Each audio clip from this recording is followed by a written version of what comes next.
এইটো ৰাস্তাত আজি প্ৰায় মই এতিয়া 10 কিলোমিটাৰ ওপৰত আহিলোঁ। এইটো ইটানগৰটো মানে পাছিঘাট সংযোগী আমাৰ ধেমাজি আৰু লখিমপুৰ ৰাস্তাটো। ইয়াত এতিয়ালৈকে এখনো অৰুণাচলৰ বাহন দেখা নাই মই মানে।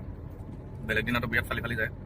ইয়াৰ কাৰণটো নিশ্চয় গম পাইছে চাগে আপোনালোকে, যে অৰুণাচলত অকল সপ্তাহৰ মূৰে মূৰে মিচিং দুজন ভাইক যে যি ধৰণে মানে আজিকালিতো কুকুৰ মেকুৰী মাৰিবলৈ ইমান মানুহৰ বহুত দয়া কুকুৰ মেকুৰীৰ প্ৰতি।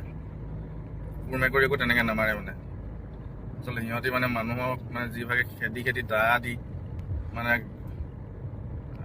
গা হাৰ্ডিলৈকে মানে শব্দ হৈ যোৱাকৈ কাটে মানে, এনেকুৱাকৈ মানুহ কাটে খেদি, এনেকুৱাকৈ গুলি মাৰে। এইটো বাৰু কেনেকুৱা কথা হৈ আছে। গতিকে দুয়োখন চৰকাৰে এটা বিশেষ মানে হেৰি ল'ব, তেওঁলোকৰ মৰণাস্ত্ৰবিলাক মানুহ মাৰিবলৈ দিয়া নাইতো যিহেতু।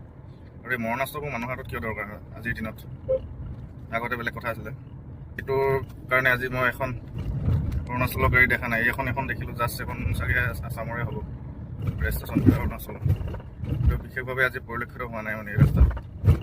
এটা প্ৰভাৱ পৰিছে নিশ্চয়, এই প্ৰভাৱটো কৰিব লাগে। সিহঁতক মানে পূৰা অৰ্থনৈতিক অৱৰোধ কৰি দিব লাগে। দুই এজনৰ কাৰণে গোটেই অৰুণাচলখনৰ মানে, কিন্তু দুই এজন বুলি নহয়, আছে বহুত আছে। প্ৰায় মাইণ্ডছেটবিলাকে এনেকুৱা ধৰণৰ মানে।